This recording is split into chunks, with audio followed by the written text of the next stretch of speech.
بسم الله الرحمن الرحيم والحمد لله رب العالمين وصلى الله وسلم على سيدنا محمد النبي الأمي وعلى آله وأصحابه أجمعين.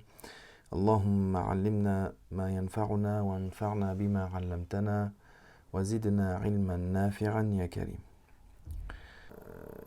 فنكمل في كتاب نور الإيضاح من دروسنا ووصلنا في كتاب المسح على الخفين. Nous continuons, Inch'Allah Ta'ala, notre cours dans le livre Nur al-Idah du Cheikh Ashurun Boulali, dans le chapitre du masah sur les khuf, le fait d'essuyer, le fait de passer la main mouillée sur les bottines, le fait d'humecter les bottines. فقال رحمه الله حكمه, c'est-à-dire le jugement des khuf, صح المسح على الخفين في الحدث الأصغر. Donc, le fait de passer la main mouillée, le fait d'humecter les khuf, c'est une facilité. Et il n'est pas une condition, comme on l'a vu précédemment dans le tayammum, il n'est pas une condition qu'il y ait une excuse. Pour le tayammum, pour pouvoir faire le tayammum, pour ensuite prier, on a besoin d'être dans une situation qui nous permette de faire le tayammum. Comme le fait d'être dépourvu d'eau, le fait de ne pas avoir d'eau du tout par exemple, le fait que l'eau soit nuisible pour la santé par exemple. Dans ce cas-là, on a la permission de faire le tayammum. Le khuf, humecter les bottines, est une permission, est une facilité, même si on n'est pas dans un cas similaire au tayammum où il y a une excuse. C'est-à-dire qu'il nous est permis d'humecter les khuf, bien sûr lorsque les conditions sont remplies, mais il nous est permis de faire cela que nous ayons une excuse pour faire cela ou pas. فقال صح المسح على الخفين في الحدث الأصغر. Donc il est permis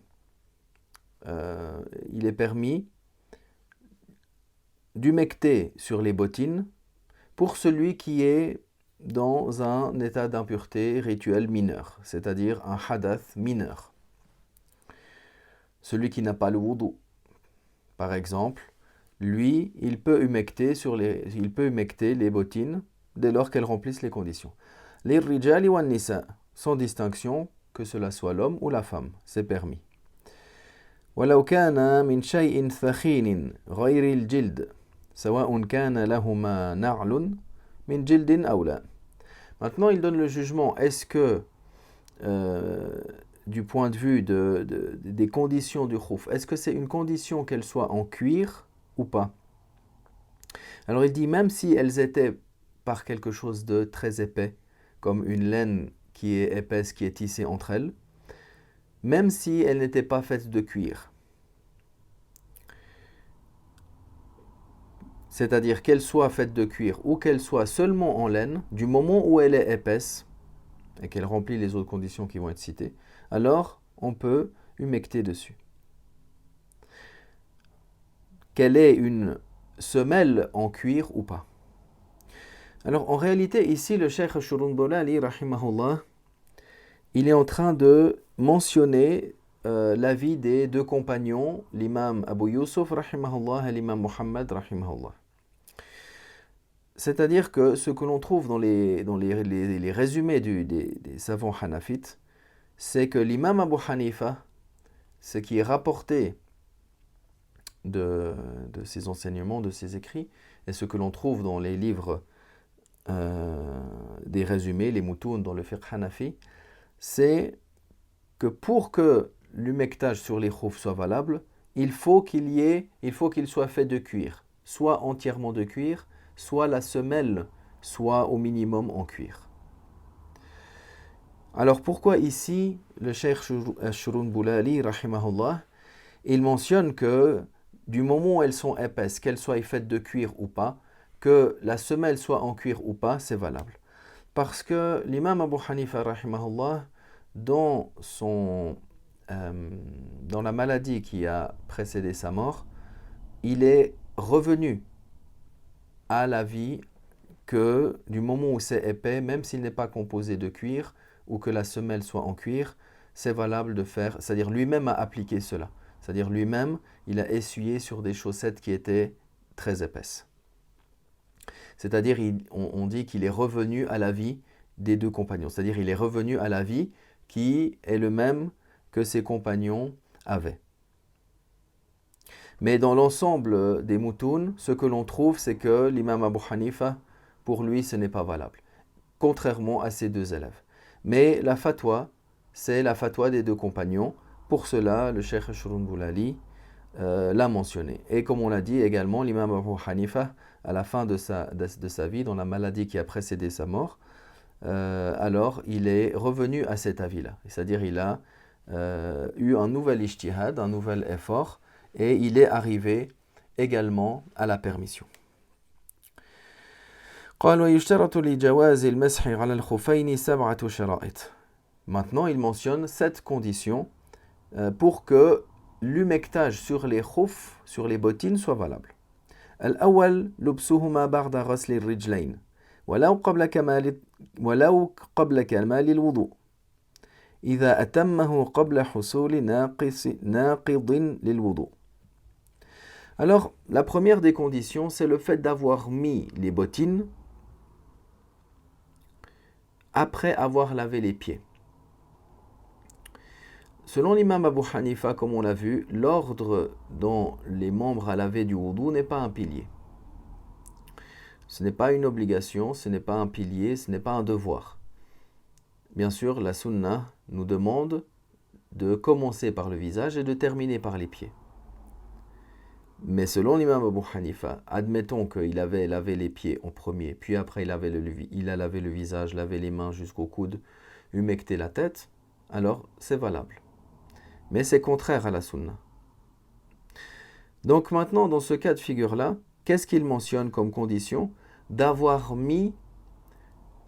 chaussé les bottines après avoir lavé les pieds. Mais il mentionne même si c'était avant d'avoir complété entièrement le wudu. Comme si par exemple il a fait le wudu entier. Maintenant il arrive au pied. Il lave le pied droit, il met la bottine. Il lave le pied gauche, il met la bottine. Dans ce cas de figure-là, la bottine droite aura été mise avant qu'il n'ait complété d'une manière entière, qu'il ait fini son wudu. Selon l'imam Abu Hanifa, ça ne nuit pas. C'est valable.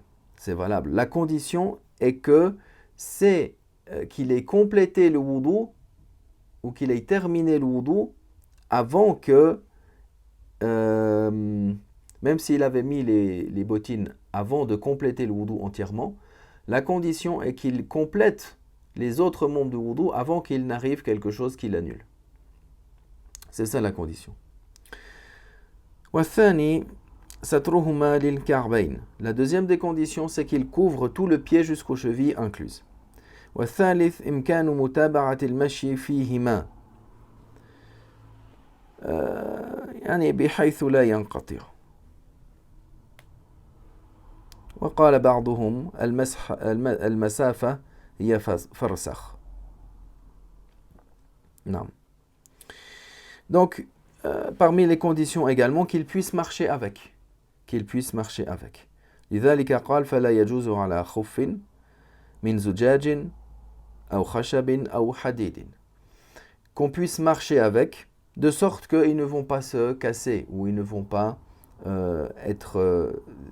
s'ils sont fragiles ou s'ils sont fins, eh ben, ils vont se trouer. Donc que l'on puisse marcher avec, pour cela il n'est pas valable de faire d'humecter un khouf qui serait en verre, en bois ou en métal. والرابع خلو كل منهما من خرق قدر 3 أصابع من أصغر أصابع القدم. وفي هذه المسألة كل خف على حدة. Donc, la quatrième des conditions, c'est l'absence de trous. Les khoufs ne doivent pas avoir de trous qui atteignent l'équivalent, ou plutôt, on va dire, même si c'est plusieurs trous, si on les rassemblait, alors ils auraient l'équivalent, ou ils dépasseraient plutôt la dimension des trois petits doigts de pied. Si c'est inférieur à cela, alors le khouf est toujours valable.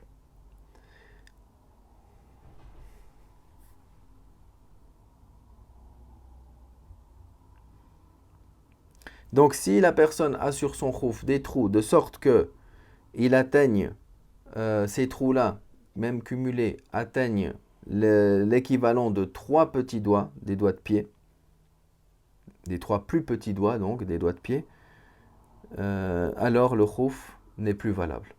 Et quand on dit mash ala al-khuffayn, il mentionne le khouf, les bottines, au duel, sur les deux khoufs. Pourquoi?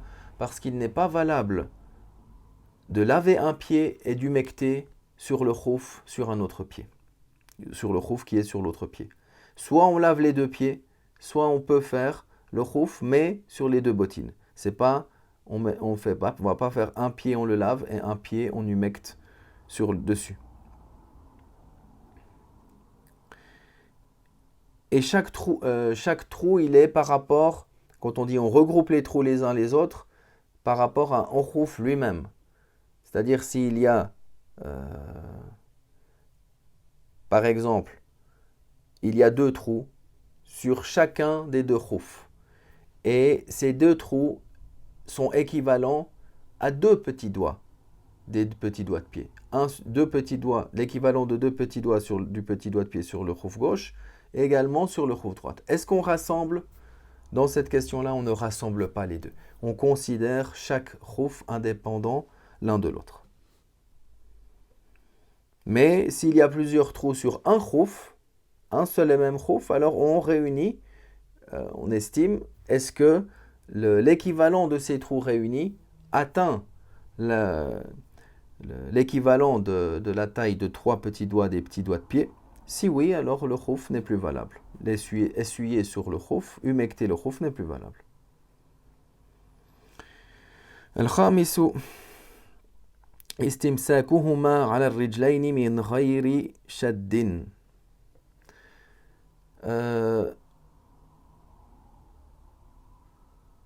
Ici, la cinquième des conditions qu'il mentionne, le fait qu'ils tiennent sur le pied. Le fait qu'ils tiennent sur le pied. Ici, certains, j'ai vu dans certaines traductions, certains, ils mentionnent sans trop les serrer. C'est pas ça qui est voulu ici. C'est pas qu'ils doivent tenir au pied sans trop serrer le pied, non. C'est-à-dire, le khouf doit tenir de lui-même sans avoir besoin de les serrer, besoin de les attacher. C'est-à-dire que si la personne, admettons, elle met un khouf qui est très très ample, s'il ne l'attache pas, il va tomber du pied. Ça, c'est pas valable. C'est ça qui est voulu ici, dans cette phrase-là, le fait qu'ils tiennent au pied sans attache ou sans qu'on serre.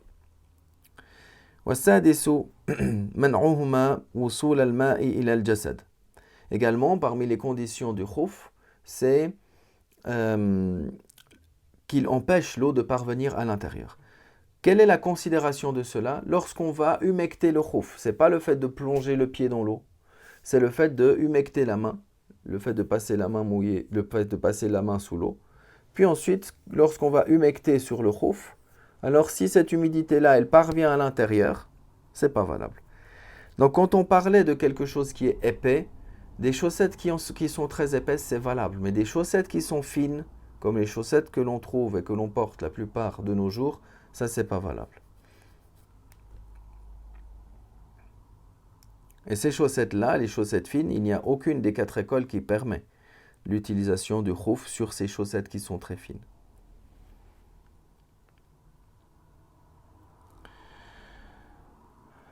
السابع أن يبقى من مقدم القدم قدر 3 أصابع من أصغر أصابع اليد.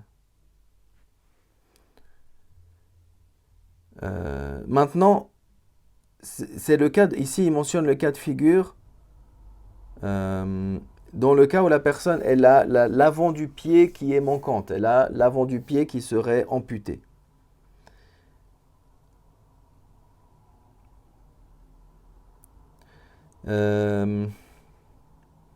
Alors s'il lui reste à l'avant du pied l'équivalent de 3 petits doigts des doigts de la main, alors dans ce cas-là, c'est valable. Si c'est moins que cela, ce n'est pas valable. فلو كان فاقدا مقدم قدمه لا يمسح على خفه ولو كان عقب القدم موجودا. Donc, par conséquent, si la personne était amputée du pied, même s'il avait complètement de l'avant du pied, donc, et qu'il avait encore le talon entier complètement intact, cela ne suffirait pas pour faire l'humectage sur les khoufs. ثم قال مدة المسح عليهما. Puis maintenant il cite un chapitre concernant la durée dans laquelle on peut humecter les khoufs. Alhamdulillah wa sallallahu wa sallam ala